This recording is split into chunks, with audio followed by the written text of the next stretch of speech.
Hello students, today we are going to do the poem Daffodils.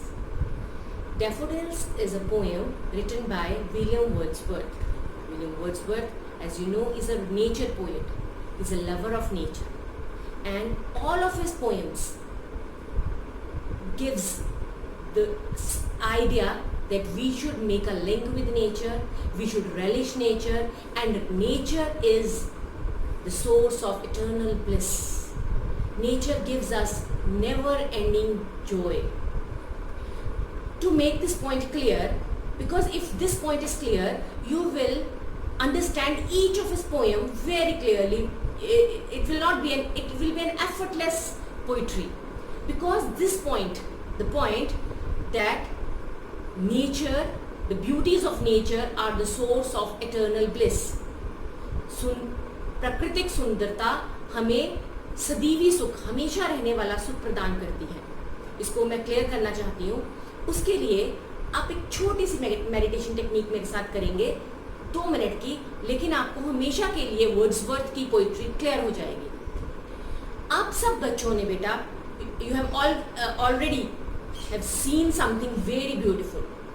It may be a rising sun, उगता हुआ सूरज, कोई बहुत सुंदर फूल, कोई बहुत सुंदर प्लांट, कोई बहुत प्यारा सा ट्री, रिवर, बीच या वेव्स, कुछ ना कुछ सुंदर देखा होगा. अब सब बच्चे जो मेरी इस वीडियो को सुन रहे हैं 1 मिनट के लिए अपनी आईज क्लोज करेंगे और वो बहुत सुंदर चीज को अपने मन में लाएंगे. Now open your eyes. Now what you felt. Suppose this is a plant, this is a palm. It cannot give an eternal bliss because it is just a plant. It will die.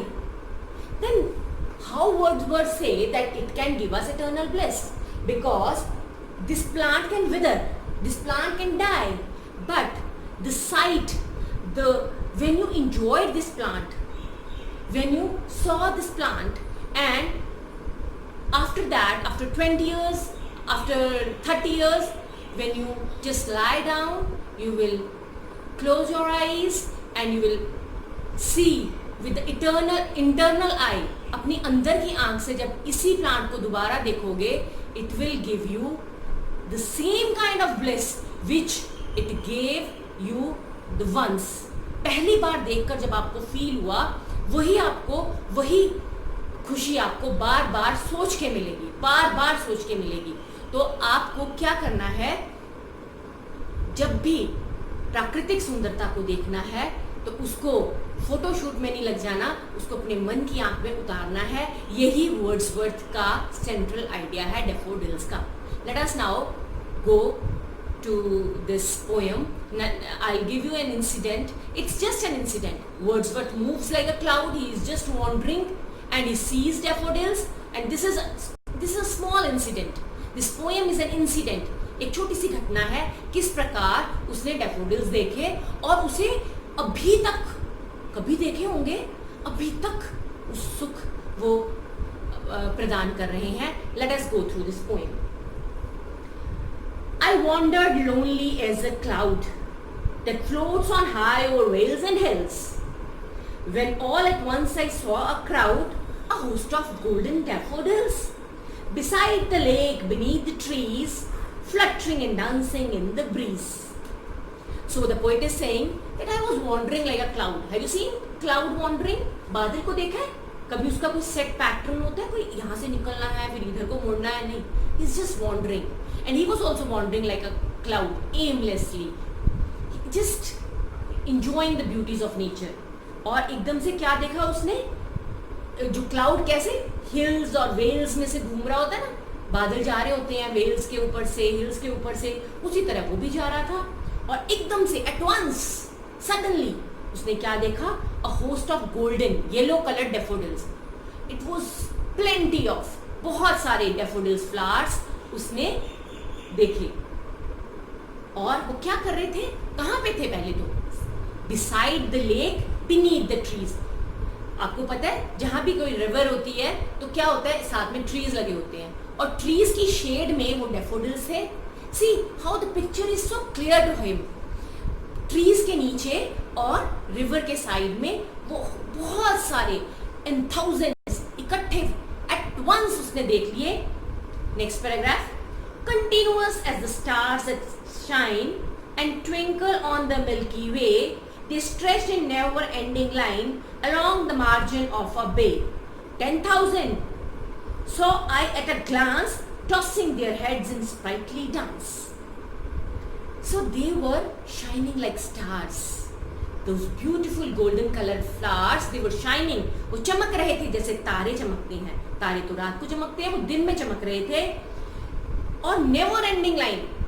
कई बार हम sky को देखते हैं ऐसा लगता है खत्म नहीं होने वाला, और वो भी इतने सारे थे डैफोडिल्स कि खत्म ही नहीं हो रहे थे. पूरी जहां तक उसकी नजर जा रही थी वहां तक ये जो डैफोडिल्स हैं वो दिख रहे थे उसको. और क्या कर रहे थे? 10,000 saw I at a glance. एक ग्लांस में, एक झटकी में उसको 10,000 दिख गए. और क्या कर रहे थे? Tossing their heads in a sprightly dance.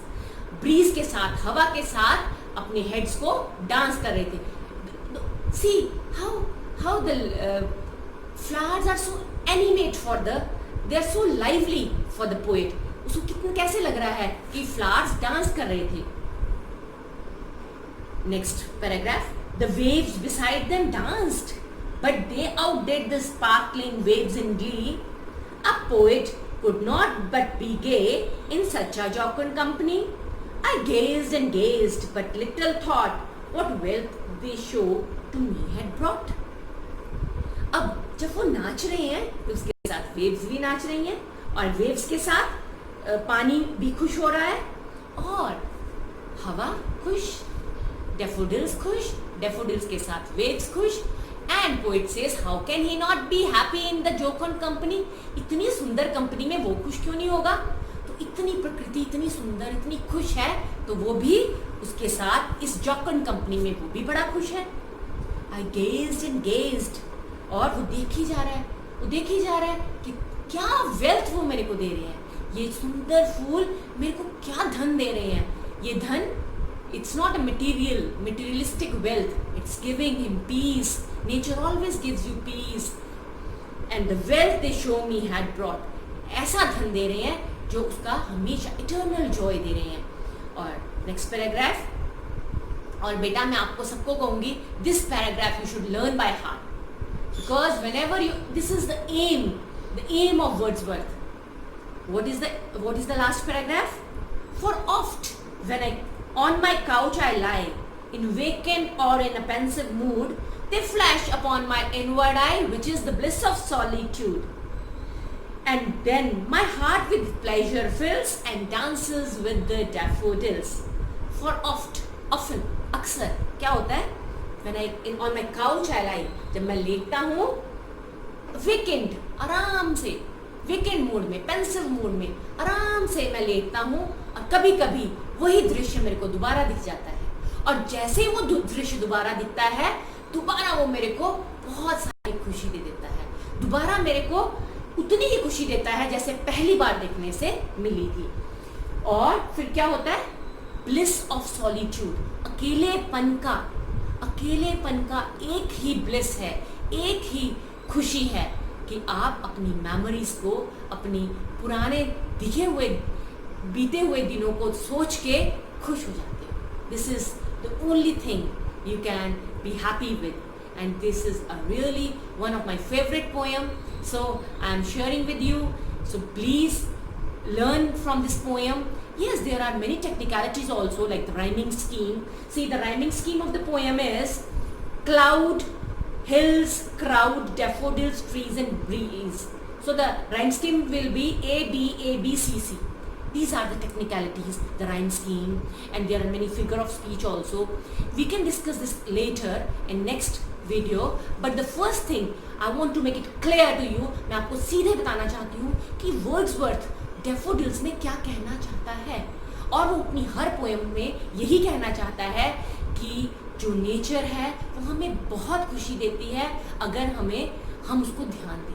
हम अपने डेली रूटीन में से थोड़ा सा बाहर निकलें और इस नेचर को दिल से, मन से देखें, without any tensions, and stay home, stay healthy, and may God bless you with the eternal happiness. God bless you.